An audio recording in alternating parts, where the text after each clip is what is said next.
Hello, আসসালামু আলাইকুম। আদাব। আশা করি সবাই ভালো আছেন। আমরা আজকে মূলত ইন্টারনাল অডিট নিয়ে আলোচনা করব। আপনারা সবাই জানেন, একটা অর্গানাইজেশনে সার্বিক ইন্টারনাল কন্ট্রোলের ইফেক্টিভনেস ইনশিওর করার জন্য ইন্টারনাল অডিট ডিপার্টমেন্ট খুবই গুরুত্বপূর্ণ একটি ভূমিকা প্লে করে থাকে। এমনকি বাংলাদেশ, ভারত, পাকিস্তান সহ এশিয়ার যতগুলো বৃহৎ কনগ্লোমারেট রয়েছে সেগুলোতে আপনারা দেখবেন সবগুলোতেই ইন্টারনাল অডিট ডিপার্টমেন্টের একটি সরব উপস্থিতি। আমি দক্ষিণ এশিয়ার এই দেশগুলোর কথা বললাম কারণ গভর্নেন্স এর দিক থেকে এই দক্ষিণ এশিয়া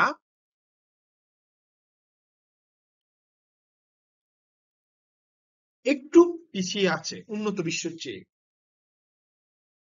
আপনি হয়তো আমাদের এই অঞ্চলগুলোতে যে মাল্টিন্যাশনাল কর্পোরেশন গুলো আছে সেখানে যে ধরনের governance, internal control policy, procedure দেখবেন হয়তো লোকাল কনগ্লোমারেট গুলোর মধ্যে ওই এক্সটেন্টে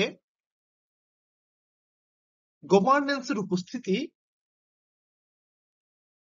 আপনারা নাও দেখতে পারেন, কিন্তু ইন্টারনাল অডিট ডিপার্টমেন্ট সেখানে এক্সিস্ট করে।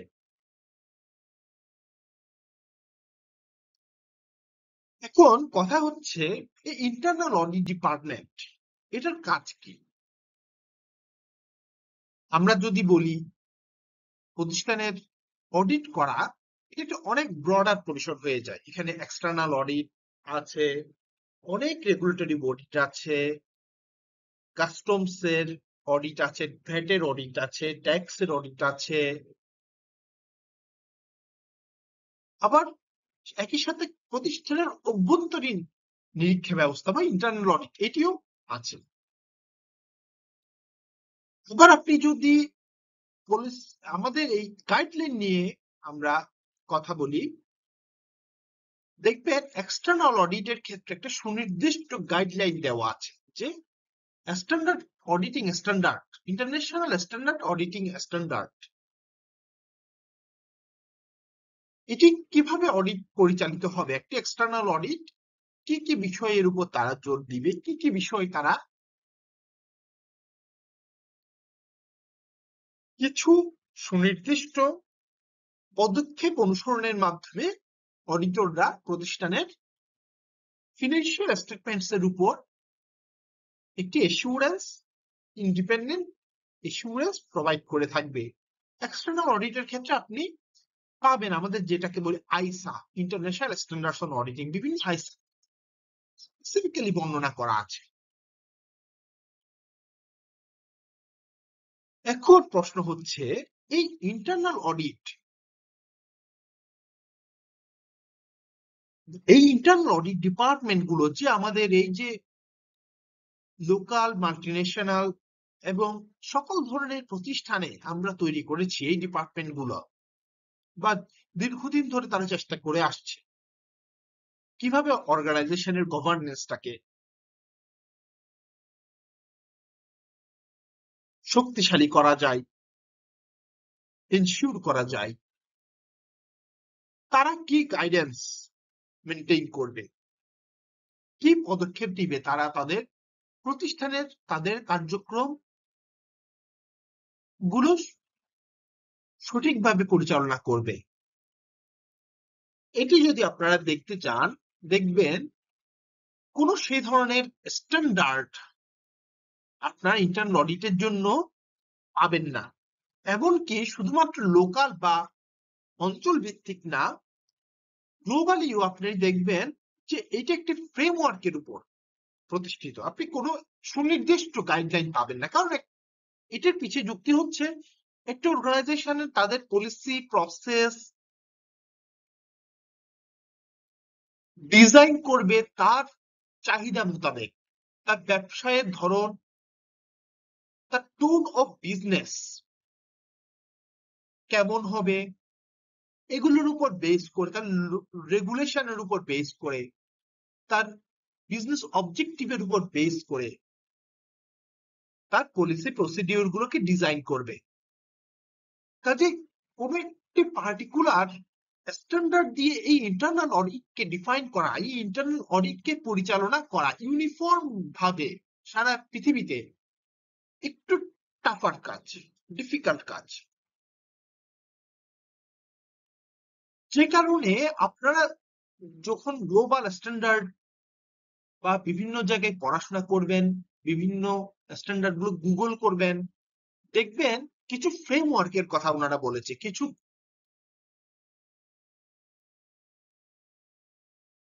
গাইডলাইন সেখানে দেওয়া আছে কিভাবে আপনার ইন্টারনাল কন্ট্রোল ডিপার্টমেন্টটাকে আপনারা ডিজাইন করতে পারেন, বা বলতে গেলে ইন্টারনাল কন্ট্রোল ডিজাইন করার জন্য আপনারা কিছু বিষয় আপনার মাথায় রাখবেন।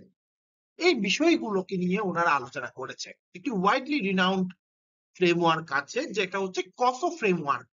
কসো means COSO, committee of sponsoring organization. এই কসো ফ্রেমওয়ার্ক মূলত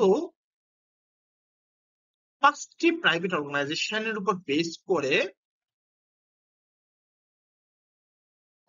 কসো, কমিটি অফ স্পন্সরিং অর্গানাইজেশন, এই সংগঠনটি প্রতিষ্ঠিত হয়, যারা মূলত সক্স, আপনারা জানেন সারবান-অক্সলে অ্যাক্ট, যে আর্থার অ্যান্ডারসনের যে কলাপসটা হয়েছিল বা যে ফ্রডটা আইডেন্টিফাই হয়েছিল, সেই সময় ইন্টারনাল অডিটের উপর, প্রতিষ্ঠানের ইন্টারনাল অডিটের উপর জোর আরোপ করার জন্য এই ফ্রেমওয়ার্কটা এই সংগঠনটি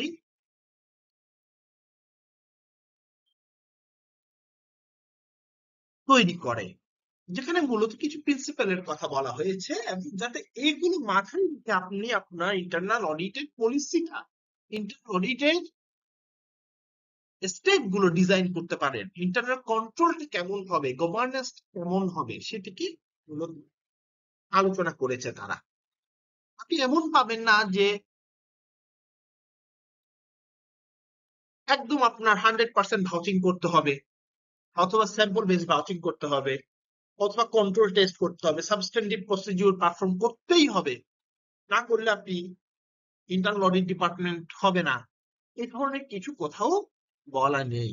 যেটি বলা আছে সেটি হচ্ছে আপনার ইন্টারনাল কন্ট্রোল ডিপার্টমেন্টটাকে ডিজাইন করার সময় আপনি এই বিষয়গুলো মাথায় রাখবেন। কাজে আমরা এই বিষয়টা নিয়ে একটু আলোকপাত করব আজকে। যদি আমরা বলি যে এক্সটার্নাল অডিট ক্ষেত্রেও তো আমরা ইন্টারনাল কন্ট্রোলের কাজ করি, কিন্তু আমাদের মূল এসিউরেন্সটা থাকে হচ্ছে এক্সটার্নাল অডিটের ফাইন্যান্সিয়াল স্টেটমেন্টস। আর ইন্টারনাল অডিটের পরিসরটা অনেক ব্যাপক। এক্ষেত্রে আমাদের ফাইন্যান্সিয়াল স্টেটমেন্টস এর বাইরেও প্রতিষ্ঠানের ইন্টারনাল কন্ট্রোল গুলোর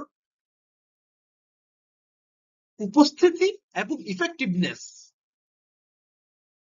নিয়ে কাজ করতে হয়।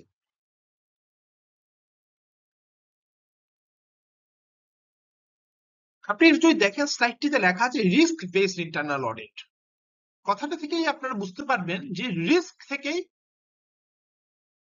আমাদের শুরু করতে হবে জার্নিটা। তাহলে কিভাবে হবে এই ইন্টারনাল অডিট এর কার্যক্রম?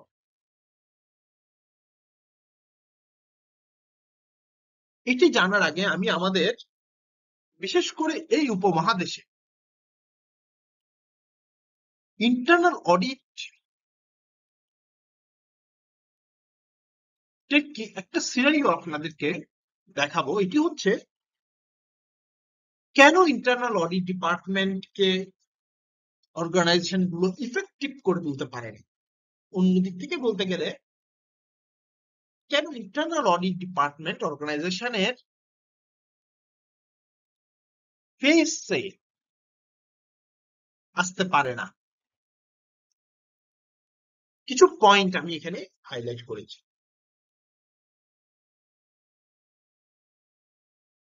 কি বলছি আমি, পাস্ট এক্সপেরিয়েন্স। আসলে অর্গানাইজেশন যখন প্রফিটেবিলিটির কনসার্নে থাকে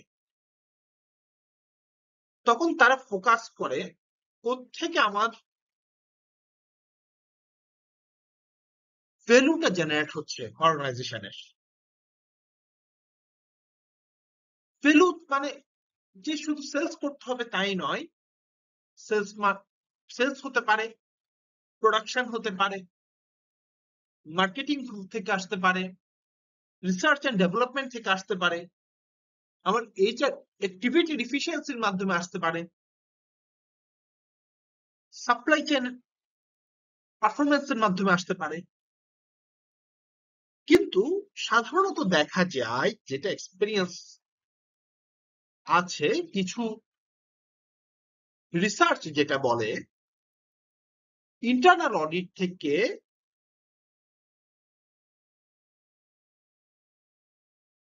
management or owner or BOD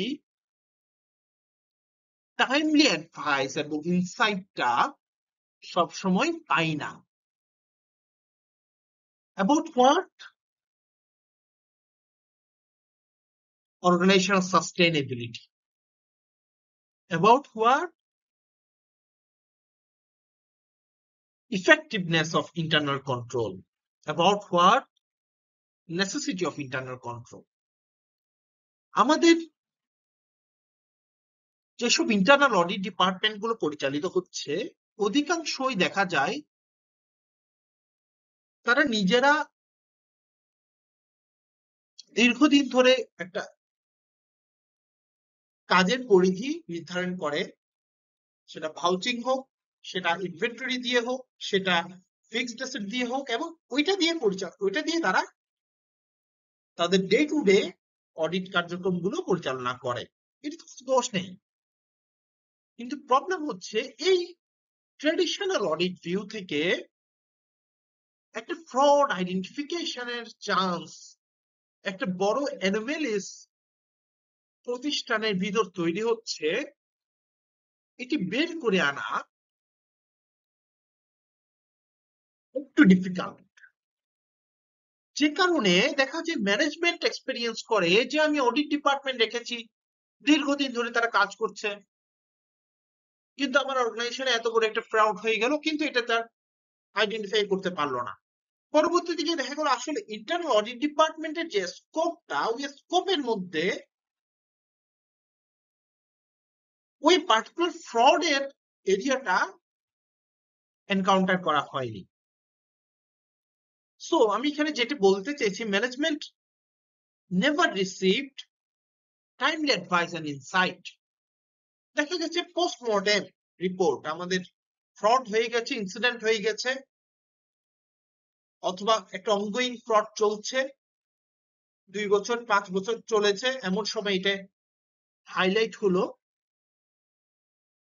তখন ইন্টারনাল অডিট গিয়ে সেটাকে রিভিউ করলো, অ্যাসেস করলো, কোথায় কোথায় গ্যাপ ছিল, কিছু সাজেশন রিকমেন্ডেশন ছিল, সেই জন্য অর্গানাইজেশন এটি করে নিল, ইমপ্লিমেন্ট করে নিল ইন্টারনাল কন্ট্রোল গুলো, যাতে ফিউচারে এই ধরনের ইনসিডেন্ট না আসে। বাট যেটি টাইমলি অ্যাডভাইস,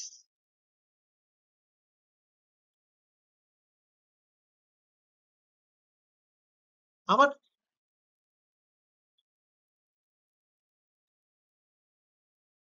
আগেই প্রিকশনারি স্টেপ নিতে সাহায্য করা অর্গানাইজেশনকে, এটি ম্যানেজমেন্ট পাচ্ছে না আমাদের ট্রেডিশনাল অডিট থেকে। দ্বিতীয়ত আমরা বলছি অডিট ডিপার্টমেন্ট কাজ করছে সিম্পলি এ হুইসেল ব্লোয়ার হিসাবে। হুইসেল ব্লোয়ার মানে কি? যে হুইসেল বাজায়।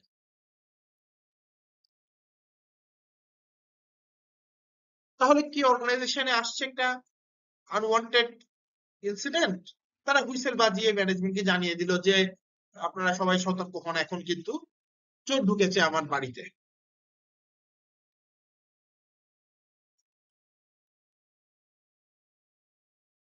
হুইসেল ব্লোয়ারই হবে অডিটেড কাজটা, but not limited to be an whistle blower.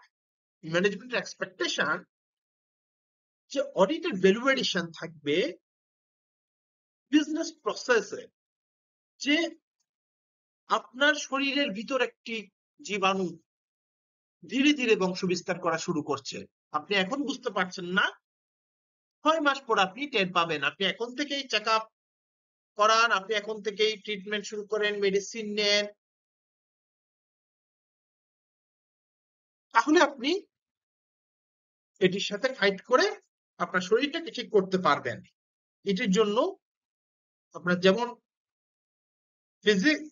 Physical medicine বুঝতে হবে, ঠিক একইভাবে অডিটরেরও এই গাইডেন্স দেওয়ার জন্য বিজনেস বুঝতে হবে। তাহলে ম্যানেজমেন্ট এক্সিউম করতেছে অডিটর বিজনেস বুঝে না। এটা আরেকটা প্রবলেম, যেহেতু বিজনেস বুঝে না, তারা ফোকাস পয়েন্টে আসতে পারবে না, ভ্যালুয়েশন করতে পারবে না, অর্গানাইজেশনকে প্রিকশনারি স্টেপ নিতে সাহায্য করতে পারবে না, শুধু হুইসেল ব্লো করবে যখন আনওয়ান্টেড সিচুয়েশন অ্যারাইজ হয়ে গেছে অলরেডি।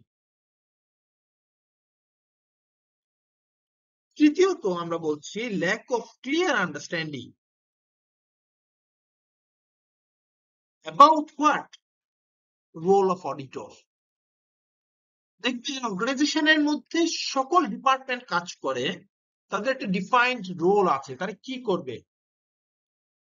অডিটরের এই রোলটা অডিটর ডিসাইড করে, তারা পরিচালনা করে, বা অডিট কমিটি কোনো কোনো প্রতিষ্ঠানে ইফেক্টিভ অডিট কমিটি যদি থাকে তাহলে তাদের গাইডেন্সটা পায়, কিন্তু অন্যান্য ডিপার্টমেন্ট এই জিনিসটা সম্পর্কে যথেষ্ট অবগত নয়। তারা অডিটরের রোলটি না জানার কারণে প্রপারলি অডিটরের অ্যাক্টিভিটিটাকেও মূল্যায়ন করতে পারে না। কাজে এইটি একটি বড় একটি প্রবলেম। আমরা পরবর্তীতে কসো ফ্রেমওয়ার্ক অ্যানালাইসিস করতে গেলে এটি নিয়ে আলোচনা করব, যেটা হচ্ছে কন্ট্রোল এনভায়রনমেন্ট, অর্গানাইজেশনের কালচার, অর্গানাইজেশনে কতটা অ্যাওয়ারনেস ক্রিয়েট করে ইন্টারনাল অডিটিং বিষয়ে, ইন্টারনাল কন্ট্রোল বিষয়ে, পলিসি প্রিন্সিপাল স্ট্যান্ডার্ডের বিষয়ে, যে সবাই অ্যালার্ট। অডিটর কি কি বিষয়গুলো দেখছে, সিস্টেমেটিক কাজ করছে। আপনারা দেখবেন অর্গানাইজেশনের মধ্যে ফায়ার প্রিকশন যখন নেওয়া হয়, একটি এস্টাবলিশমেন্ট বা একটি ভবনে, তখন শুধুমাত্র ফায়ার বা সেফটি ডিপার্টমেন্টেরই এই সম্পর্কে নলেজ থাকলে হয় না, সার্বিকভাবে সকল স্টেক হোল্ডারের একটি বেসিক আইডিয়ার প্রয়োজন হয়। সে কারণে সবাইকে এই ট্রেনিং গুলোতে ইনভলভ করতে হয়, সেফটি ট্রেনিং গুলোতে। ঠিক একইভাবে অডিটের এই রোলটা সম্পর্কে অর্গানাইজেশনের টপ টু বটম অন্যান্য লোকজনেরও একটি বেসিক নলেজ থাকা প্রয়োজন, কিন্তু এটি না থাকার কারণে তারা অডিটর কি করে এই জিনিসটা সম্পর্কে তারা জানে না। চতুর্থত আমি যেটা বলেছি, এটি একটি কস্ট সেন্টার। আমাদের অন্যান্য অনেক কস্ট সেন্টার রয়েছে। মার্কেটিং ডিপার্টমেন্ট একটা কস্ট সেন্টার, মার্কেটিং ডিপার্টমেন্ট অনেক কস্ট ইনকার করে। ডিস্ট্রিবিউশন ডিপার্টমেন্ট একটা কস্ট সেন্টার, অনেক কস্ট ইনকার করে। যত সার্ভিস ডিপার্টমেন্ট গুলো আছে, মোস্ট অফ দ্য ম্যানুফ্যাকচারিং অর্গানাইজেশনের ক্ষেত্রে সার্ভিস ডিপার্টমেন্ট গুলো একটা cost centre. Other than revenue generating department, sales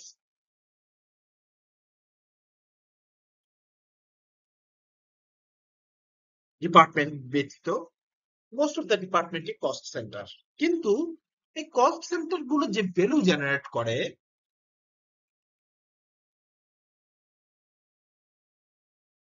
for example marketing department যে বাজেট, যে কস্ট, এর ফলে ওরা বলছে আমাদের এই কস্টটা করার কারণেই আপনাদের অর্গানাইজেশন সেলসটা বাড়ছে।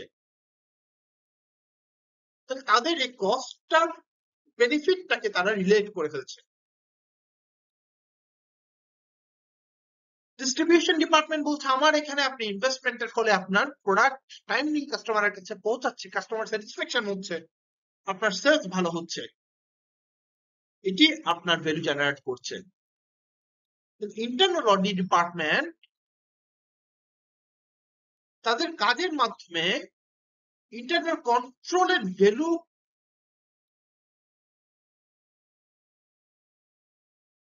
ইন্টারনাল কন্ট্রোলের ইমপ্লিমেন্টেশন এবং সেগুলোকে ইফেক্টিভ করার মাধ্যমে যে ভ্যালু এডিশন করছে, এটির ফলে অর্গানাইজেশনের যেই লং টাইম ভ্যালু জেনারেট হচ্ছে, এইটিকে সঠিকভাবে প্রথমত করা, দ্বিতীয়ত বিওডি অথবা ওনার অথবা সিনিয়র ম্যানেজমেন্টের কাছে উপস্থাপন করা, এই জায়গায় একটি ঘাটতি দেখা যায়। এটি অপর একটি কারণ। তৃতীয়ত, সরি, এরপরে আমি যেটি বলবো সেটা হচ্ছে রিস্ক অ্যাভার্স অ্যাটিটিউড।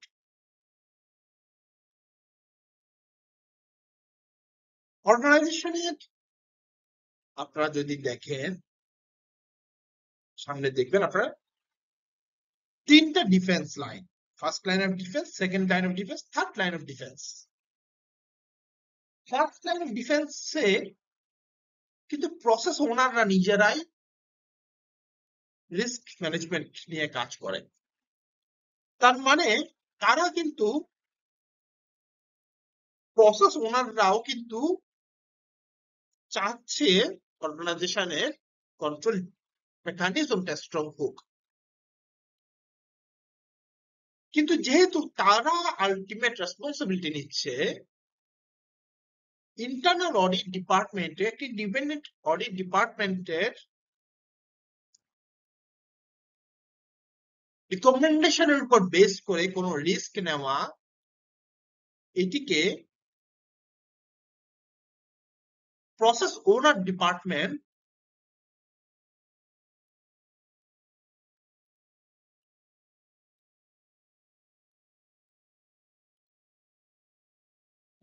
অপারেশনাল ইফেক্টিভনেসের জন্য একটি থ্রেট মনে করে। Because again auditor is not taking the responsibility of the process. The production department is taking the responsibility. The marketing department, sales department is taking the responsibility. The supply chain department is here to take the responsibility. So you are just recommend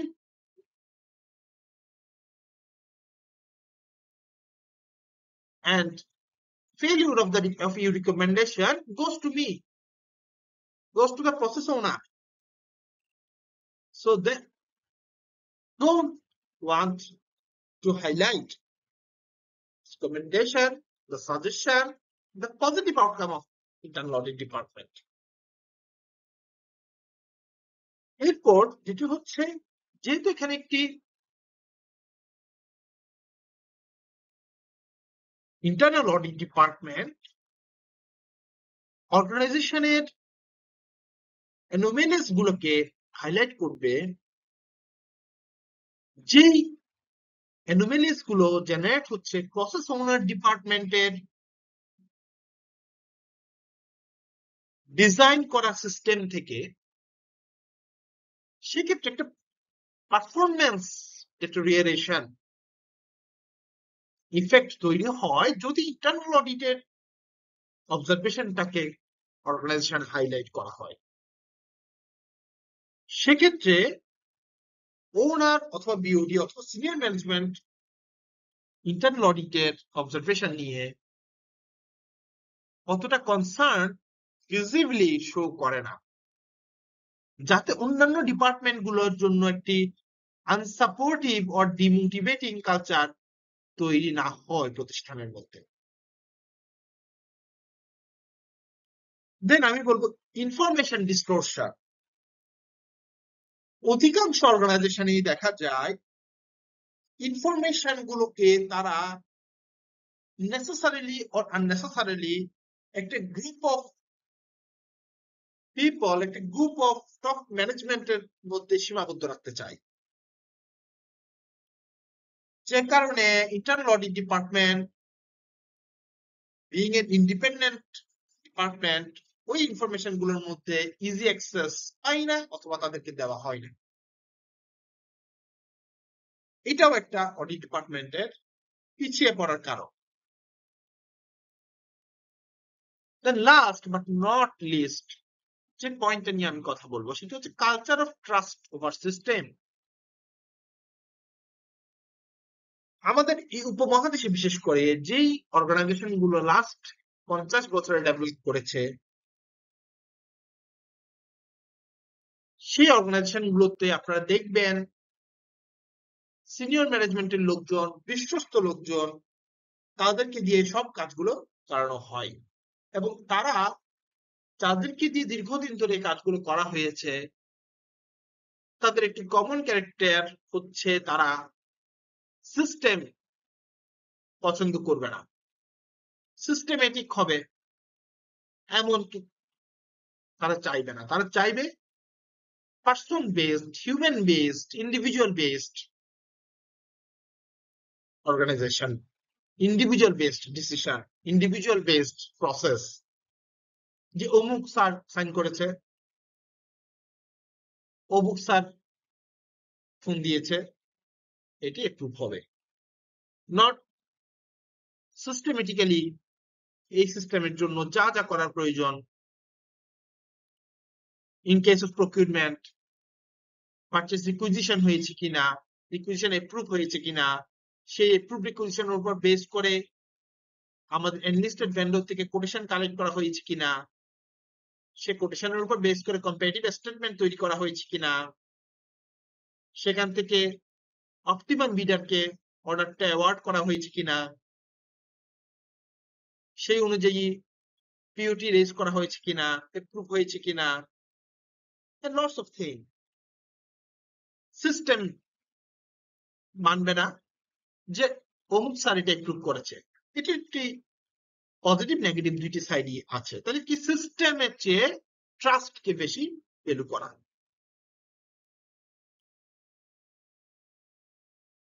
তো যেখানে সিস্টেমের value কম, তার মানে কি control environment, কসো ফ্রেমওয়ার্কের প্রথমটা আমরা পরবর্তীতে করলে আরো ক্লিয়ার হবে।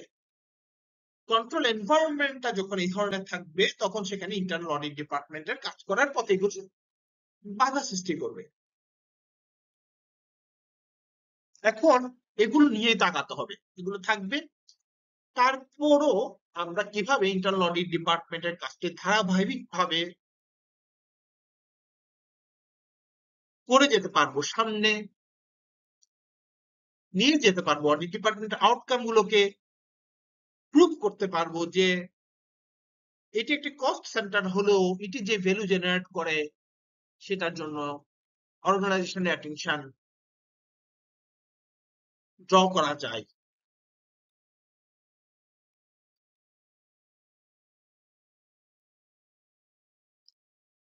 আমি বলছিলাম 3 লাইন অফ ডিফেন্স। তাহলে অর্গানাইজেশনের কন্ট্রোল থাকুক, গভর্নেন্স থাকুক, এটা শুধুমাত্র ইন্টারনাল অডিট চায় না, সবাই চায়। আপনি যদি দেখেন এটার মধ্যে first line, second line, third line, মানে একটি প্রতিষ্ঠানের যদি 3টা গেট আপনি চিন্তা করেন, প্রথম gate first line of defence হচ্ছে কি ফ্রন্ট লাইন অপারেশনস, যারা প্রসেস ওনার, যারা মূলত এই রিস্ক গুলোকে ডিরেক্টলি ডিল করে তাদের কার্যক্রমের মাধ্যমে। তাদেরই এটি প্রথম রিস্কটাকে আইডেন্টিফাই করতে হবে, রিস্কটাকে অ্যাসেস করতে হবে এবং রিস্কটাকে ওখানে মিটিগেট করতে হবে। এটি তাদের কাজ, সেলস ডিপার্টমেন্টের কাজ, অপারেশনাল ডিপার্টমেন্টের কাজ, যে আমার ডিপার্টমেন্টের কন্ট্রোল গুলা, পলিসি গুলা সঠিকভাবে সঠিক জায়গায় এক্সিস্ট করবে এবং সেগুলো ইফেক্টিভ থাকবে এবং সেগুলোকে রুটিনলি মনিটর করা হবে এবং সেখানে প্রয়োজনীয় corrective action time to time update করতে হবে। এটি কিন্তু ইন্টারনাল অডিটরের কাজ নয়। প্রথমেই এটি হচ্ছে first line of defence, operation ম্যানেজারদের কাজ।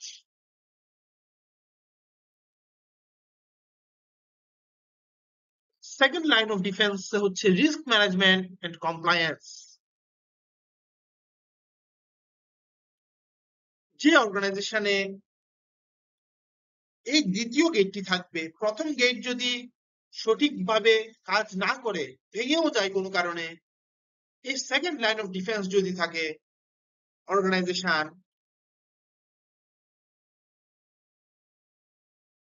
গভর্নেন্স সাস্টেইন করবে।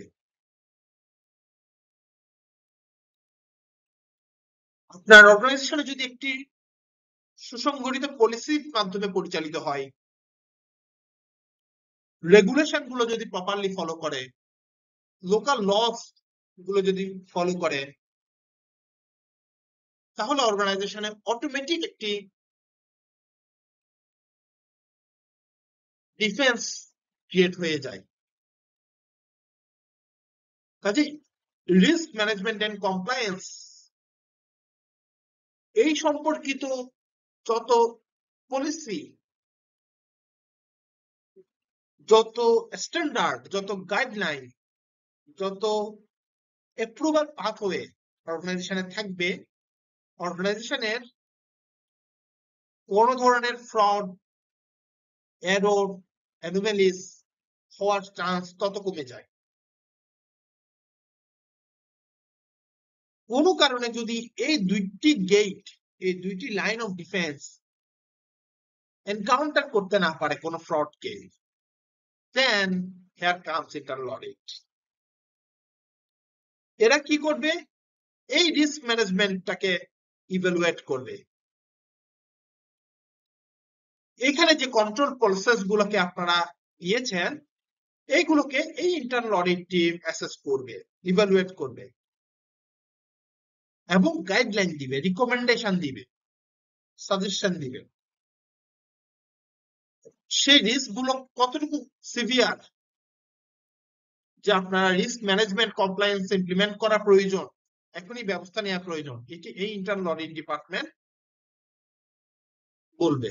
তার মানে যদি এই দুইটা gate, first line of defence, second line of defence encounter করতে নাও পারে, থার্ড লাইন অফ ডিফেন্স এটি আইডেন্টিফাই হয়ে যাবে।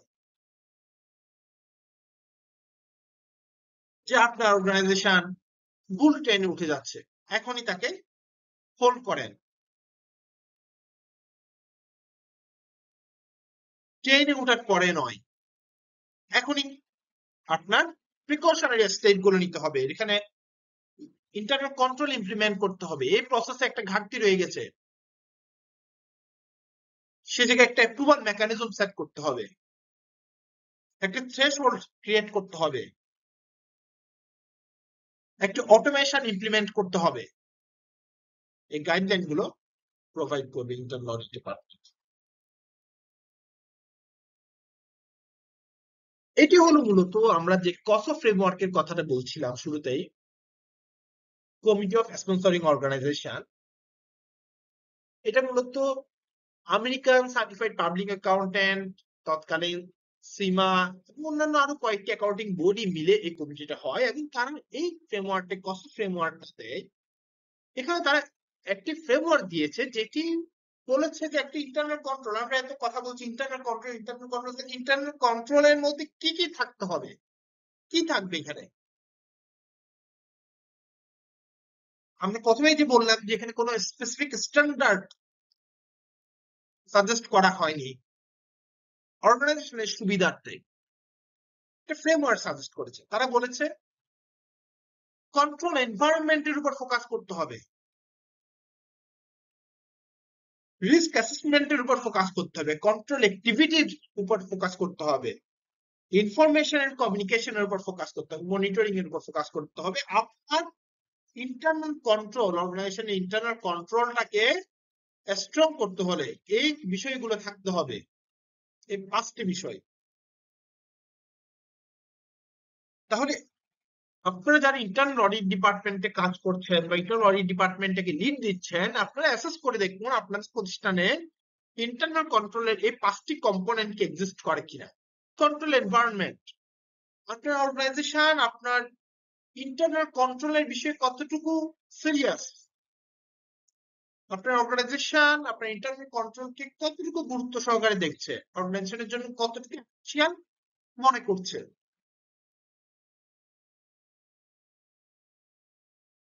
মাল্টিনেশনাল কোম্পানিতে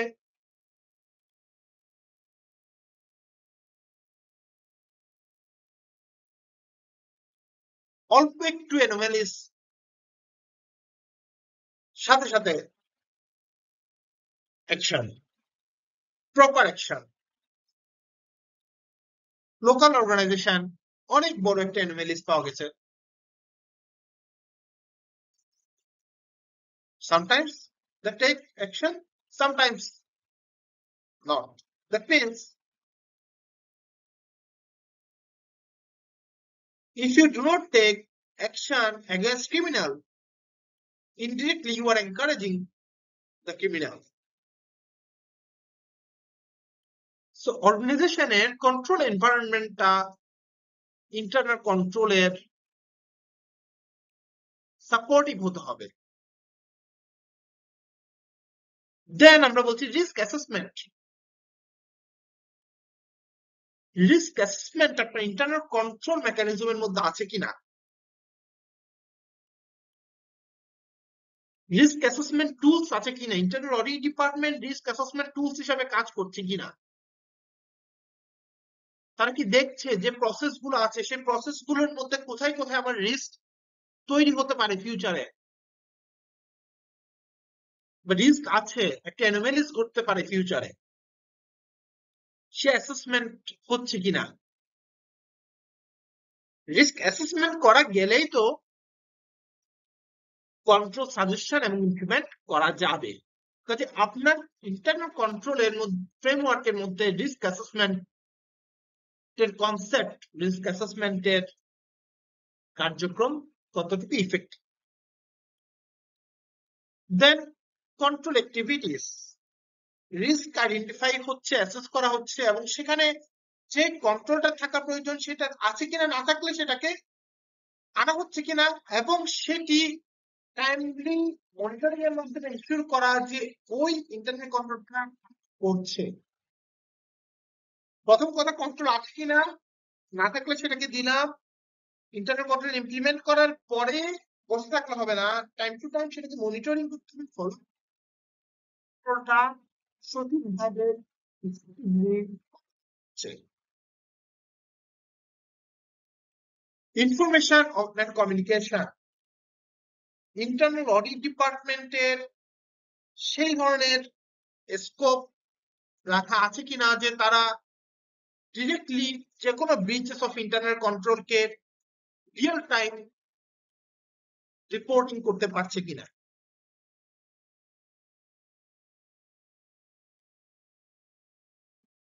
নেক্সট কাম মনিটরিং।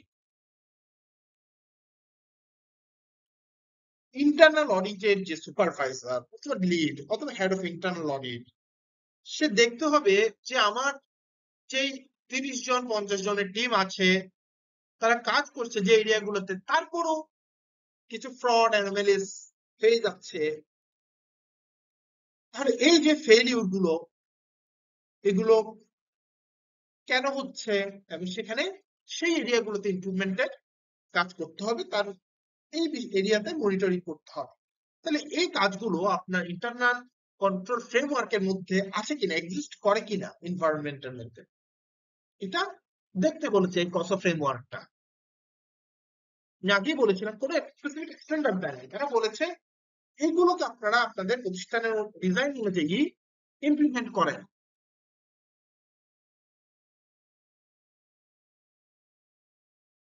যদি এগুলোর কোথাও ঘাটতি থাকে সেটাকে অ্যাড্রেস করে সেটাকে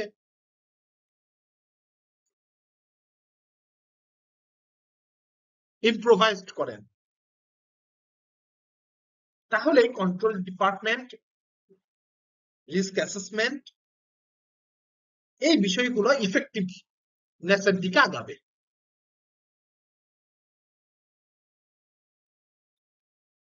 এই ইন্টারনাল অডিট ডিপার্টমেন্ট অর্গানাইজেশনে আমরা বলেছি যে external audit department financial statements এর উপর এসিউরেন্স দেয়। ইন্টারনাল অডিট ডিপার্টমেন্টের কাজটা অনেক ব্যাপক। তাহলে এই ব্যাপকতাটা কি, এটাকে যদি আমরা কয়েকটি ওয়ার্ডের মধ্যে নিয়ে আসতে চাই, কি করবে তারা, কোথায় কাজ করবে, কি উদ্দেশ্য, তাহলে আমরা বলতে পারি অর্গানাইজেশনের মধ্যে একটি এথিক্যাল কালচার ডেভেলপমেন্ট করা, লস রেগুলেশন এবং ইন্টারনাল যে এসওপি স্ট্যান্ডার্ড অপারেটিং প্রসিডিউর আছে সেগুলো কমপ্লায়েন্স হচ্ছে কিনা সেটা ইনশিওর করা, অর্গানাইজেশনের যে অ্যাসেট গুলো আছে সেগুলোকে সেফগার্ড করা, রিপোর্টিং এর যে রিলায়েবিলিটিটা সেটি এনশিওর করা, অপারেশনাল এফিসিয়েন্সি কিভাবে বৃদ্ধি করা যায়, কিভাবে অপটিমাইজ করা যায় সেই জায়গায় কাজ করা, ইন্টারনাল কন্ট্রোল সাজেশন করা, ইমপ্লিমেন্টেশনে সহায়তা করা, রেগুলার মনিটরিং করা, রিস্ক ম্যানেজমেন্ট নিয়ে সামনে আমরা ডিটেইলে আরো কথা বলবো। রিস্ক অ্যাসেস করতে হবে, সেই রিস্কের প্রপার রেসপন্স করতে হবে এবং গভর্নেন্সটাকে স্ট্রেনথেন করা। যদি এক কথায় বলতে চাই, purpose of internal audit is to be a strengthening governance within organization.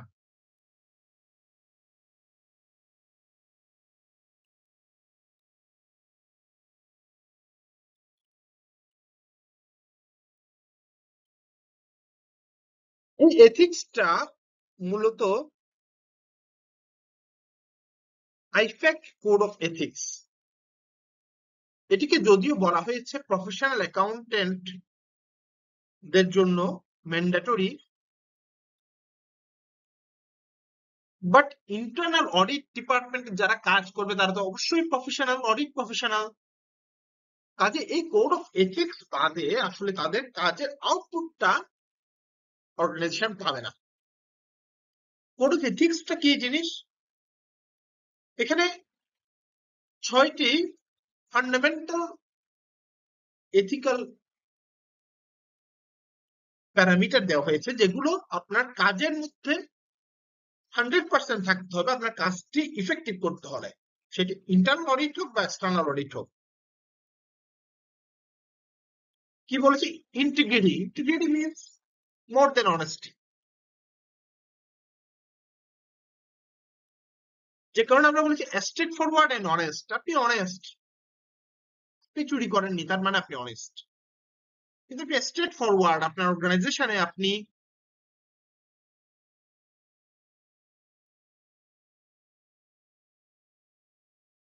কোন রিকমেন্ডেশন দেওয়ার সময় যেভাবে দেওয়া প্রয়োজন, যেভাবে ইনফরমেশন কমিউনিকেট করা প্রয়োজন সেভাবে আপনি টাইমলি করেছেন, তার মানে স্ট্রেট ফরওয়ার্ড।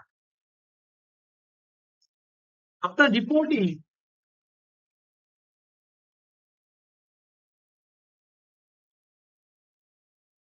যখন যে বিষয়ে কোনো অ্যানোমালিস আইডেন্টিফাই হয়েছে সবগুলোকেই আপনার রিপোর্টিং এ আনা হয়েছে, কি স্ট্রেট ফরওয়ার্ড।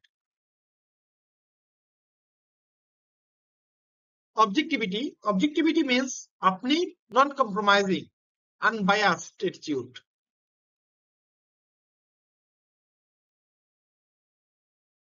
আপনি প্রফেশনাল, কিন্তু আপনি আপনার কাজের ক্ষেত্রে অবজেক্টিভিটি মেনটেন করতে হবে।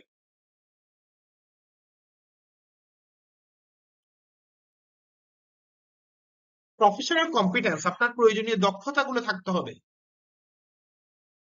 আপনি অডিটের কাজ করবেন, আপনার এক্সেল এর দক্ষতা থাকতে হবে, অ্যাকাউন্টিং নলেজ থাকতে হবে, অডিটিং নলেজ থাকতে হবে। ডিউ কেয়ার, আপনার নলেজ আছে এবং আপনার সেই নলেজে দিয়ে সঠিকভাবে আপনার কাজটি করতে হবে। আপনি অ্যাকাউন্টিং স্ট্যান্ডার্ড জানেন এবং আপনি সঠিকভাবে সেই নলেজের প্রয়োগ ঘটিয়ে আপনি অডিটটা সম্পন্ন করতে হবে। কনফিডেন্সিয়ালিটি, আপনি যে কোনো ইনফরমেশনের সোর্স এর ব্যাপারে কনফিডেন্সিয়ালিটি শতভাগ বজায় রাখতে হবে।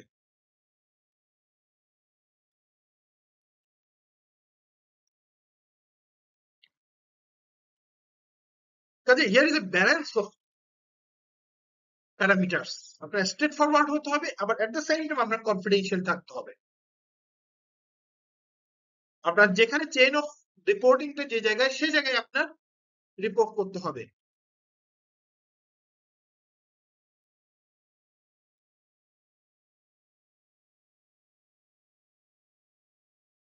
প্রফেশনাল বিহেভিয়ার, আপনি এমন কোনো কাজ করতে পারবেন না যেটি আপনার রোলটাকে ডিসক্রেডিট করতে পারে,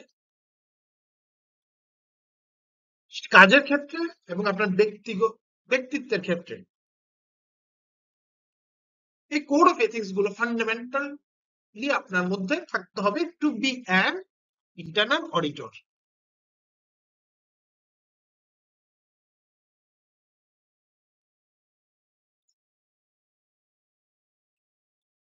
অ্যাকচুয়ালি ইন্টারনাল অডিট ডিপার্টমেন্টের জন্য আপনার যে চার্টার্ড অ্যাকাউন্টেন্ট হতে হবে, কস্ট এন্ড ম্যানেজমেন্ট অ্যাকাউন্টেন্ট হতে হবে, বা যে কোনো প্রফেশনাল ডিগ্রি নিতে হবে, কিংবা এমবিএ করতে হবে,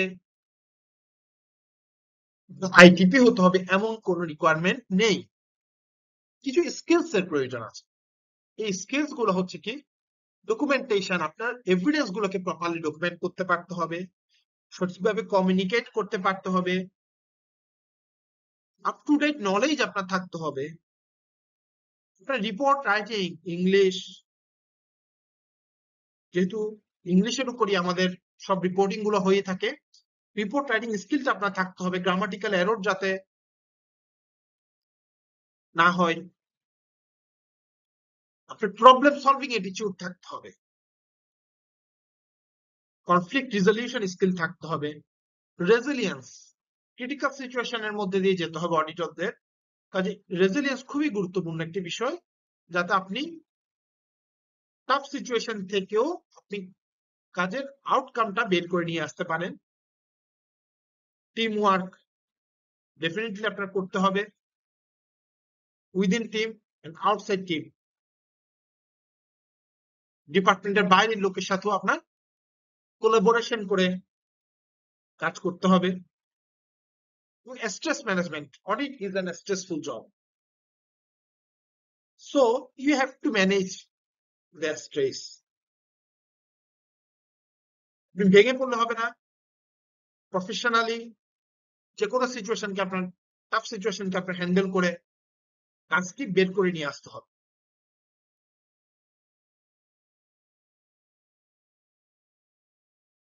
আমরা প্রিভিয়াসলি বলেছিলাম যে ট্রেডিশনাল অডিট ডিপার্টমেন্ট কিছু বিষয় এনকাউন্ট করতে পারে না, যেটা ওনার অথবা সিনিয়র ম্যানেজমেন্ট করছে। যে কারণে মডার্ন এরা অফ অডিটে এই বিষয়গুলোকে গ্লোবালি ইমপ্লিমেন্ট করা হচ্ছে। যে অডিট ডিপার্টমেন্ট এখন আর পোস্ট মর্টেম টিম হিসেবে কাজ করবে না, একটা আর্লি ওয়ার্নিং সিস্টেম হিসেবে কাজ করবে। অর্গানাইজেশনের যে কোনো রিস্ক ডিটেকশন করে ওয়ার্নিং দিয়ে অর্গানাইজেশনকে হেল্প করবে। যে কারণে আমরা বলছি ফিউচার ওরিয়েন্টেশন, অতীত নিয়ে কাজ করতে হবে কিন্তু ভবিষ্যতের জন্য গাইডেন্স থাকতে হবে, রিকমেন্ডেশন থাকতে হবে। অ্যালার্মিং সিস্টেম জেনারেট করতে হবে। Partnering towards business growth, sales department যেমন বিজনেস গ্রোথে কাজ করে, অডিট ডিপার্টমেন্ট বিজনেস গ্রোথে কাজ করবে। কিভাবে কাজ করবে? ওই ধরনের কোন ডিজাস্টার অর্গানাইজেশন আসতে পারে, সেটাকে পূর্বে থেকে আইডেন্টিফাই করে তারা বিজনেস গ্রোথের দিকে কাজ করবে। Improvement automated and manual control, যখন যেটি প্রয়োজন সেটি ইমপ্লিমেন্ট করতে হবে। ইন্ডিপেন্ডেন্ট এবং অবজেক্টিভ জাজমেন্টের মাধ্যমে তারা কাজ করবে। ফিনান্সিয়াল ডাটা নিয়ে শুধু কাজ করবে না, নন ফিনান্সিয়াল ভেরিয়েবল গুলোকেও তারা গুরুত্ব সহকারে দেখবে। অপারেশনাল পলিসি গুলোকে তারা রিভিউ করবে, মনিটর করবে, গাইড করবে, সাজেস্ট করবে এবং অর্গানাইজেশন অ্যাচিভমেন্ট গুলোকেও তারা রিভিউ করবে।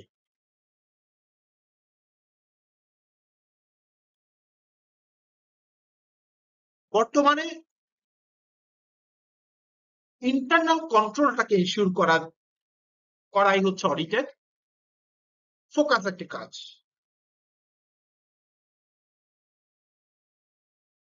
আমরা বলেছি রিস্ক বেসড অ্যাপ্রোচে তারা থাকবে, ট্রেডিশনাল অডিট ডিপার্টমেন্টের থেকে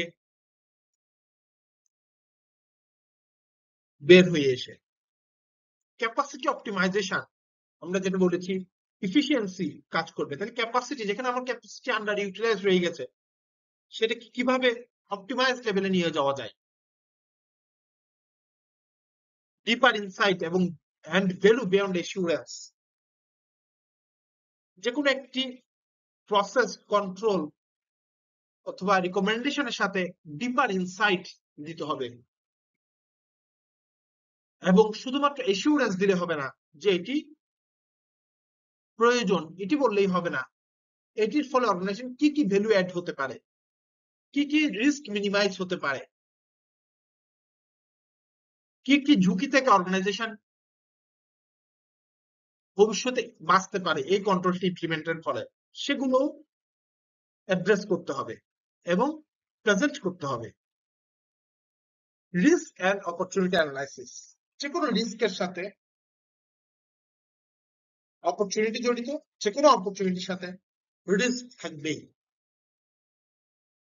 কাজে এই রিস্ক এবং অপরচুনিটি অ্যানালাইসিসের ক্ষেত্রে অর্গানাইজেশন অ্যানালাইসিসের মাধ্যমে অর্গানাইজেশনকে গাইড করতে হবে যে এই অপরচুনিটিটা তুমি নাও, এটির সাথে এই ওইটা রিস্কটুকু তোমার আসবে, সেই রিস্কটুকু মিটিগেট করার জন্য এই কন্ট্রোল প্রসিডিওর গুলোকে তুমি নাও।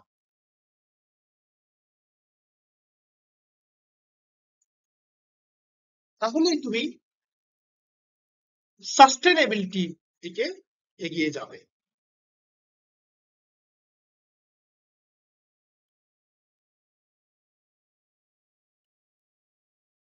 সাস্টেনেবিলিটি এমন একটি অডিটের জন্য এমন একটি নতুন concept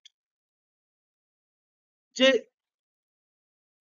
if internal audit department works regarding sustainability of business, then no one can tell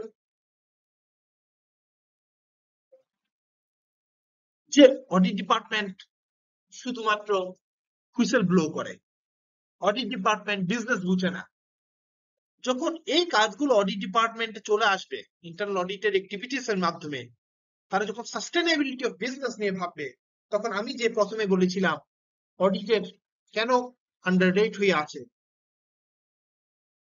automatically সেটা সরে আসতে হবে সেই পজিশন থেকে।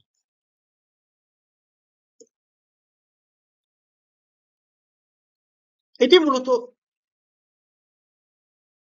বলা হচ্ছে অডিটরের এখন শুধুমাত্র অডিটর থাকলে হবে না, অডিটরের হতে হবে রিস্ক আইডেন্টিফায়ার, অডিটরের হতে হবে বিজনেসের স্ট্র্যাটেজিক অ্যাডভাইজার, অডিটরের হতে হবে গেম চেঞ্জার, যেহেতু তারা ইফিসিয়েন্সি নিয়ে কাজ করছে। অডিটরের হতে হবে একজন গুড কমিউনিকেটর, অডিটরের হতে হবে একজন হুইসেল ব্লোয়ার।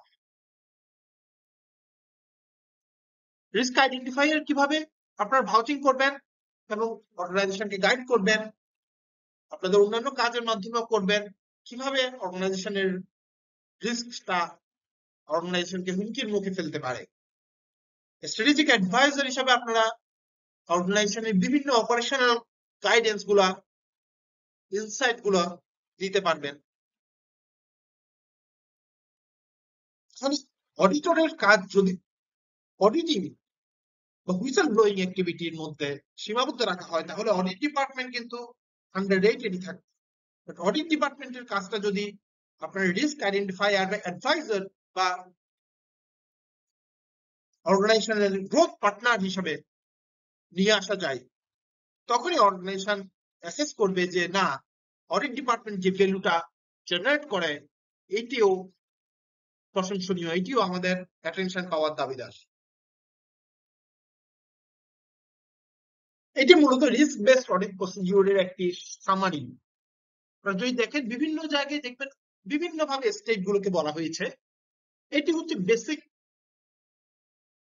আইডিয়াটা যে শুরুতে আমাদের রিস্কটাকে আইডেন্টিফাই করতে হবে যে কোনো একটি প্রসেসে। আপনারা যদি দেখেন যে একটি প্রোডাকশন প্রসেস, তো একটি সেলস প্রসেস অথবা একটি প্রকিউরমেন্ট প্রসেস, সেই প্রসেসের কোথায় কোথায় রিস্কটা রয়েছে সেটা আইডেন্টিফাই করা। তো এটির পূর্ব শর্ত হচ্ছে প্রসেস আন্ডারস্ট্যান্ডিং।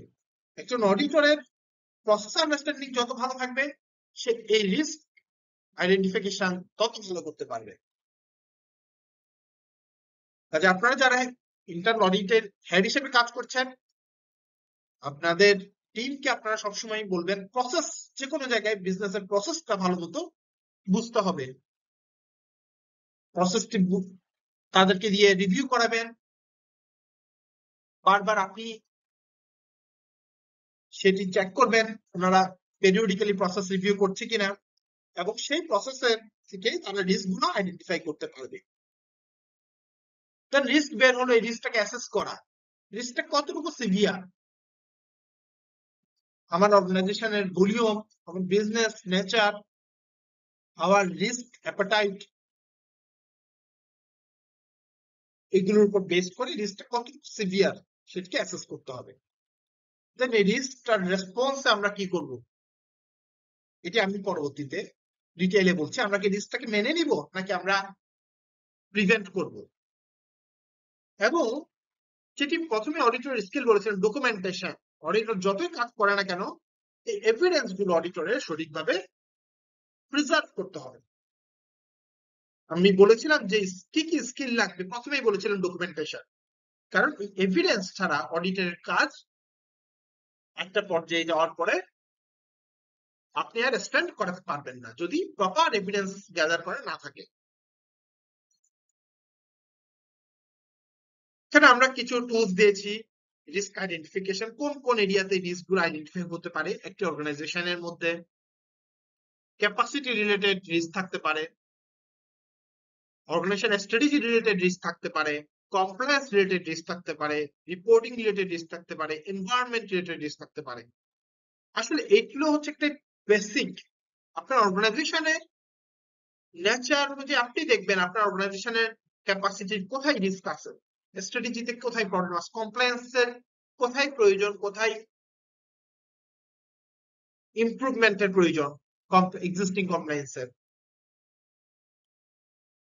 ওকে, সো এগুলোর জন্য আপনাদেরকে আমি কিছু বুলেট পয়েন্ট এখানে দিয়েছি। আপনারা কি দেখবেন, রিস্ক আইডেন্টিফিকেশনের জন্য এই এরিয়াগুলোতে দেখবেন কোন অর্গানাইজেশনের বিজনেস অথবা প্রসেসে কোনো চেঞ্জ আসছে কিনা। যেখানে চেঞ্জ আসবে আপনারা সাথে সাথে অডিটরদেরকে সেখানে এনগেজ করবেন। এখানে রিস্ক কি কি রিস্ক তৈরি হয়েছে সেগুলো যাতে রিস্ক রেজিস্টারে তারা নিয়ে আসে সাথে সাথেই। কোনো পিপল চেঞ্জ হতে পারে, কোনো ইকুইপমেন্ট চেঞ্জ হতে পারে, কোনো পলিসি চেঞ্জ হতে পারে, অথবা আদার কোনো চেঞ্জ যদি আসে,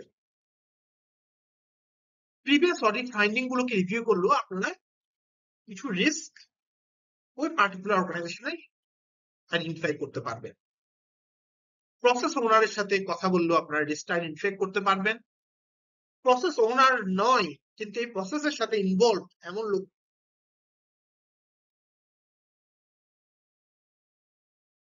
বা পার্সনের সাথে কথা বললে আপনি রিস্ক আইডেন্টিফাই করতে পারবেন। এছাড়াও আপনারা আরো অনেক ভাবে অর্গানাইজেশনের ভিতরে কাজ করার সুবাদে প্রসেস আন্ডারস্ট্যান্ডিং, বিজনেস আন্ডারস্ট্যান্ডিং এর মাধ্যমে রিস্ক আইডেন্টিফাই করতে পারেন। এখানে একটি জাস্ট ধারণা দেওয়া। রিস্ক অ্যাসেসমেন্ট, আপনারা দেখবেন এই যে রিস্ক আইডেন্টিফাই করলাম, এর ফলে what could go wrong in the system, এই সিস্টেমের কি অসুবিধা হতে পারে, এই প্রসেসে কি অসুবিধা হতে পারে এই রিস্কটা যদি থাকে। How likely is it to happen, কত ফ্রিকুয়েন্সি এটি হতে পারে অথবা কতটুকু সম্ভাব্য এটি, how probable, what will be the impact, যদি এটি এফেক্ট করে কি ক্ষতি হতে পারে, কি ইম্প্যাক্ট আসতে পারে অর্গানাইজেশনে। সিম্পলি তো সহজ ভাষায় আপনাকে বললাম, রিস্ক অ্যাসেসমেন্ট মানে হচ্ছে এই রিস্কের ফলে হোয়াট কুড গো রং হতে পারে, কি ক্ষতি হতে পারে, কি রং হতে পারে, এটি কতটুকু লাইকলি টু হ্যাপেন, কতটুকু প্রবাবল, কতটুকু ফ্রিকুয়েন্ট হতে পারে, চান্সটা কিরকম হওয়ার, যদি হয় কি ইম্প্যাক্ট। রিস্ক অ্যাসেস করা, যে রিস্কটাকে অ্যাসেস করলাম, ঠিক আছে, এখন এটির ফলে আমরা কি রেসপন্স দিব, আমরা কি এটিকে রিডিউস অর এলিমিনেট করে দিব রিস্কটাকে, নাকি অ্যাভয়েড করব, নাকি ট্রান্সফার করব, নাকি অ্যাকসেপ্ট করে নিব।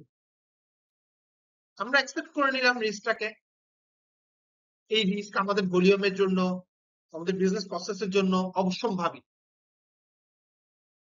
আমরা ট্রান্সফার করে দিতে পারি, আমরা টোটাল এই প্রসেসের কাজটাকে একটা থার্ড পার্টিকে ইনভলভ করে দিতে পারি, যে দেখছে আমাদের সাপ্লাই চেনের ডিস্ট্রিবিউশনে এই প্রবলেম গুলো আসছে, এই রিস্ক গুলো তৈরি হচ্ছে, যেটা আমাদের পক্ষে এই মুহূর্তে অ্যাকসেপ্ট করা পসিবল না, একটা থার্ড পার্টিকে আমরা দিয়ে দিলাম যে তোমরা এই ডিস্ট্রিবিউশনের কাজটা মনিটর করো। তখন তারা সে কাজটা পারফর্ম করলো যদি আমাদের জন্য কস্ট এফেক্টিভ হয়ে থাকে।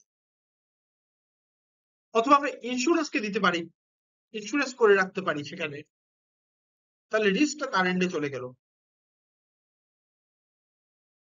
আমরা রিস্কটাকে অ্যাভয়েড করতে পারি, যদি এমন হয় যে টোটাল প্রসেসটাকে আমরা অল্টারনেট করে ফেলতে পারি, যদি সম্ভব হয় যেই প্রসেসের কারণে রিস্কটা আছে, তাহলে কি হলো, রিস্কটাই আর থাকছে না, চেঞ্জ হয়ে গেল। আরেকটা হচ্ছে আমরা কোনো কন্ট্রোল মেকানিজমের মাধ্যমে রিস্কটাকে যদি রিডিউস করে নিয়ে আসতে পারি, একটা সেখানে একটা রেজিস্টার বসাই দিলাম, যে আপনি বসে বসে রেজিস্টারে এন্ট্রি করবেন যে কয়টা প্রোডাকশন হচ্ছে, অথবা কয়জন মানুষ এন্ট্রি করছে, কয়জন কি হলো, রিস্কটা আছে কিন্তু আমি একটা কন্ট্রোল সেখানে ইমপ্লিমেন্ট করে দিলাম, কিছুটা রিস্ক রিডিউস করলাম। এটা আপনার অর্গানাইজেশনে আপনার রিস্ক অনুযায়ী, আপনার প্রসেস অনুযায়ী যেটা অ্যাপ্লিকেবল সেটা আপনারা করবেন। এখানে এই পর্যায়ে আমরা একটা অপরচুনিটি এবং রিস্ক বলেছিলাম, যে অপরচুনিটি যেখানে রিস্ক কিছুটা হলেও সেখানে থাকবে। তাহলে ধরেন আমি একটি রিকমেন্ডেশন দিচ্ছি যে যেটি ইনক্রিজ প্রফিটেবিলিটি বাড়বে, সেখানে অবশ্যই অপারেশনাল ডিসরাপশনের কিছুটা হলেও ঝুঁকি তৈরি হতে পারে, হবেই এমন নয়, হতে পারে, অন্য রিস্ক আসতে পারে। এটা একটা এক্সাম্পল। আমি যখন কোন ইনোভেশন আনার কথা বলছি, সেখানে কিছু ফাইন্যান্সিয়াল লস আসতে পারে, রিস্কটা থাকবে। আমি যখন কস্ট সেভিং এর কথা বলছি, সেখানে আমার অর্গানাইজেশনের রিপুটেশনে কোনো ইম্প্যাক্ট আসলেও আসতে পারে, আমাদের দেখতে আসছে কিনা। নিউ সাপ্লায়ার আমি যখন ইন্ট্রোডিউস করছি, তখন সেখানে আমার প্রতিষ্ঠানের ভালনারেবিলিটিটা একটু বেড়ে যেতে পারে। কাজে এই রিস্ক এবং অপরচুনিটি যখন আমরা কম্পারিজন করব, যখন রিস্কের চেয়ে অপরচুনিটিটা বেশি হবে, তখনই আমরা সেই রিকমেন্ডেশনটাতে যাব। এইভাবে যদি আমরা একটা রিস্ক অপরচুনিটি অ্যানালাইসিস করে কন্টিনিউয়াসলি কাজ করি, তাহলে ওই যে আমি বলেছিলাম প্রসেস ওনারের রিস্ক অ্যাভার্স অ্যাটিটিউড, তখন তারাও বুঝবে যে না, অডিট ডিপার্টমেন্ট তো অপরচুনিটি রিস্ক অ্যানালাইসিস করে আমাকে দিয়েছে, তখন তারা আর এই রিস্ক ওয়েটেড রিস্কটা নিতে ভয় পাবে না, সহায়ক হবে আপনাদের জন্য। এটি আপনারা অনেকেই জানেন, কমন একটি বিষয়। কন্ট্রোল কি কি ধরনের হয়, যে কন্ট্রোলগুলো আমরা সাজেস্ট করব, হতে পারে সেগুলো প্রিভেন্টিভ কন্ট্রোল, হতে পারে সেগুলো ডিটেকটিভ কন্ট্রোল, হতে পারে সেগুলো কারেক্টিভ কন্ট্রোল। আগে আমরা শুধুমাত্র এই জায়গায় internal audit department, traditional audit department এখানে কাজ করত, এখন আমরা এখানে কাজ করত, কিন্তু এই জায়গাটা হচ্ছে সবচেয়ে ক্রুশিয়াল। প্রিভেনশন হওয়ার আগেই বলে দেওয়া। কিভাবে বলবো, রিস্ক অ্যাসেসমেন্টের মাধ্যমে। রিস্ক আইডেন্টিফিকেশন এবং অ্যাসেসমেন্টের মাধ্যমে, রিস্ক ম্যানেজমেন্ট যেটাকে আমরা বলছি। তাহলে এখানে আগে ঘটনা ঘটার আগেই আমাদের বলে দেওয়া যে এখানে আপনার একটা অথরাইজেশনের প্রয়োজন, একটা হাই ভ্যালু রিস্ক, এখানে সেগ্রিগেশন অফ ডিউটি প্রয়োজন, ফিজিক্যাল কন্ট্রোল এনশিওর করার প্রয়োজন আগে থেকেই। অর্গানাইজেশনের সুবিধার্থে আমরা এই প্রিভেন্টিভ কন্ট্রোল গুলো সাজেস্ট করব। ডিটেকটিভ কন্ট্রোল, ফ্রড হয়ে গেছে অথবা হয়নি, কাজ হওয়ার পরে আমরা চেষ্টা করব ওই এরর অথবা ইরেগুলারিটি গুলোকে আইডেন্টিফাই করার জন্য। কি করবো আমরা? রিকনসিলিয়েশন, বিভিন্ন ধরনের রিকনসিলিয়েশন পারফর্ম করবো। একজনের কাছ থেকে প্রোডাকশন ডিপার্টমেন্ট থেকে প্রোডাকশন ডাটা নিব, অ্যাকাউন্টস ডিপার্টমেন্ট কি প্রোডাকশন ডাটা দিয়েছে সেটা নিব, আবার লগ বইয়ের যে ডাটা আছে সেটি চেক করব।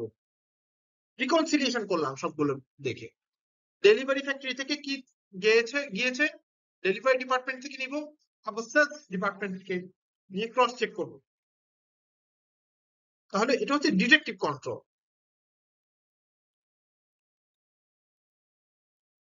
দেন হচ্ছে কারেক্টিভ কন্ট্রোল। এই ডিটেকটিভ কন্ট্রোলের মধ্যে আমরা দেখলাম যে একটা প্রবলেম এখানে সবসময় আসতেছে।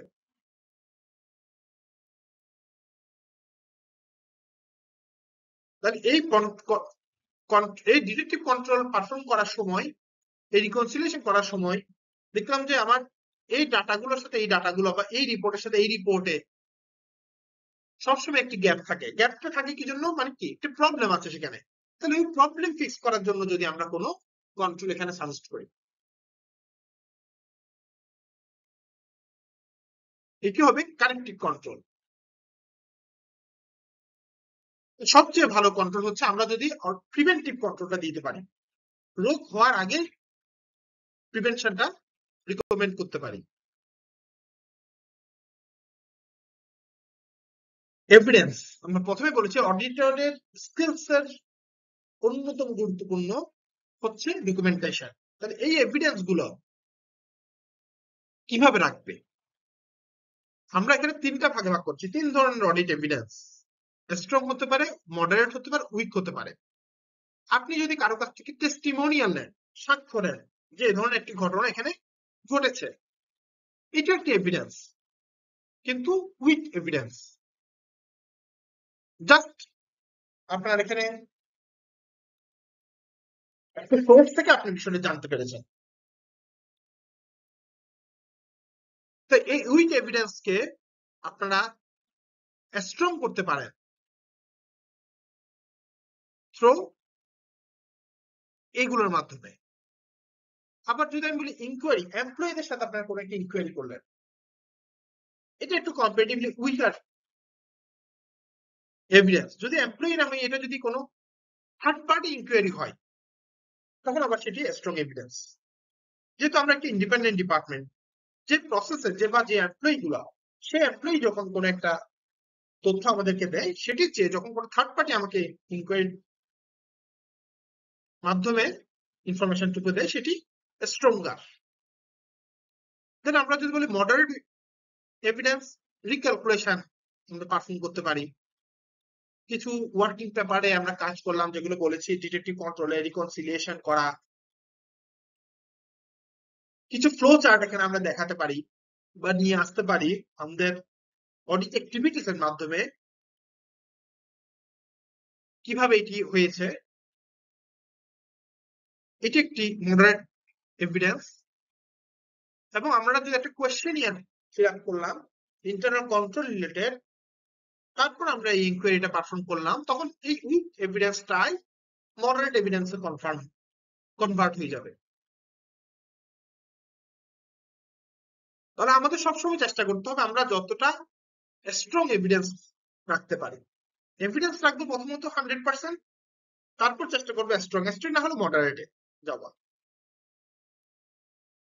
সবচেয়ে স্ট্রং এভিডেন্স বলছে কোনগুলো? ইন্সপেকশন, আমরা যদি ইন্সপেকশন করতে পারি অথবা অবজারভেশন করতে পারি অথবা থার্ড পার্টির কাছ থেকে ইনকোয়ারি নিতে পারি। ইন্সপেকশন এবং অবজারভেশনের মধ্যে পার্থক্য কি? অবজারভেশন হচ্ছে একটি প্রসেস হচ্ছে লাইভ সেখানে দাঁড়াই দেখা। আপনি একটি প্রোডাকশন চলছে মেশিনের সামনে দাঁড়াই দেখলেন, এটা হচ্ছে আপনার অবজারভেশন, আপনি অবজার্ভ করলেন। আর ইন্সপেকশনটা হলো কি, লাইভ সেটাকে দেখেননি, পরবর্তীতে গিয়ে আপনি সেখানে দেখেছেন যে ঠিক আছে এখানে প্রোডাকশন চলেছিল, এই মেশিনের এই চিহ্নটা এখানে আছে, এই বেলটা এখানে গিয়েছিল, এখানে এতটুকু পর্যন্ত প্রোডাকশন হয়েছে, এটি কাট অফ পয়েন্ট। এটা হচ্ছে ইন্সপেকশন। কাজে আমরা এভিডেন্স রাখবো অডিটর হিসেবে, বাট চেষ্টা করবো স্ট্রং এভিডেন্স রাখার জন্য। যদি স্ট্রং না হয়, উইক হয়, তাহলে উইকটাকে চেষ্টা করবো মডারেট কনভার্ট করতে, তাই না? অডিট অবজারভেশনটা মোর ভ্যালিডেট।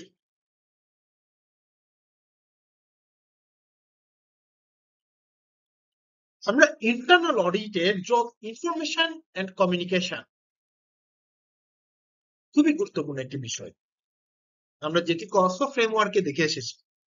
তাহলে ইনফরমেশন কমিউনিকেশন কিভাবে হবে? Through report. রিপোর্টটা কেমন হবে?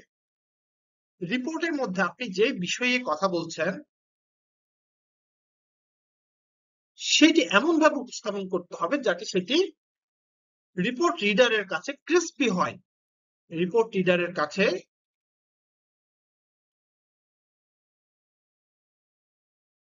সহজে আন্ডারস্ট্যান্ডেবল হয়।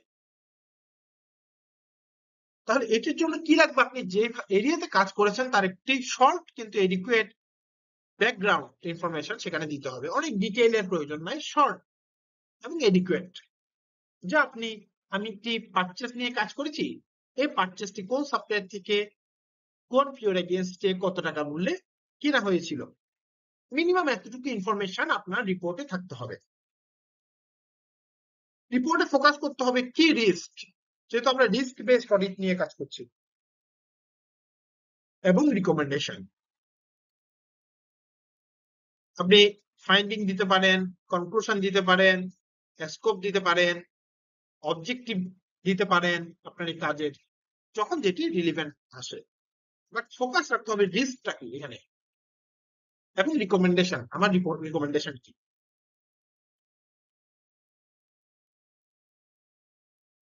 ফোকাস দিতে হবে কনসিকুয়েন্স কি, এই রিস্ক বা ইভেন্টের কনসিকুয়েন্স কি কি হতে পারে, ইম্প্যাক্ট যেটা আমরা বলছিলাম, যেটি ম্যানেজমেন্টের অ্যাটেনশন নিয়ে আসবে এই রিপোর্টে। দেন লাস্ট একটি কথা বলছি আপনাদেরকে, সেটা হচ্ছে নাম্বার। রিপোর্ট সবসময় নাম্বার বেসড করার চেষ্টা করবেন। Number doesn't mean amount. আপনি বলেন এই রিস্কের ফলে আমার 1000 এমপ্লয়ি ক্ষতিগ্রস্ত হতে পারে, এই রিস্কের ফলে আমার এত টন প্রোডাকশন হ্যাম্পার হয়ে যেতে পারে, এই রিস্কের ফলে আমার এতগুলো ফিনিশ গুডস ওয়েস্টেজ হয়ে যেতে পারে। নট নেসেসারিলি যে অলওয়েজ এরকম হবে এই রিস্কের ফলে আমার 10 লাখ টাকা লস হয়ে যেতে পারে। যে কোনো নাম্বারস আপনি থাকবেন, আপনার রিপোর্টটা অধিকতর গ্রহণযোগ্য হবে।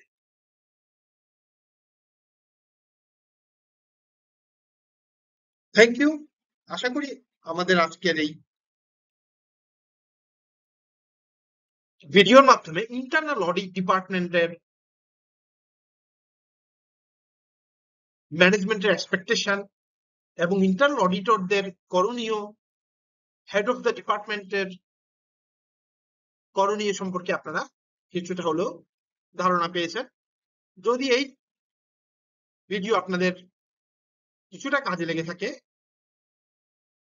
আমি আশা করব আপনারা অবশ্যই আমার চ্যানেলটিকে সাবস্ক্রাইব করবেন। এখানে audit department, tax, VAT, accounting নিয়ে প্রতিনিয়ত ভিডিও আপলোড করা হয়, আপনাদের টাইমলাইনে সেটি পেয়ে যাবেন। সবাই ভালো থাকবেন, ধন্যবাদ।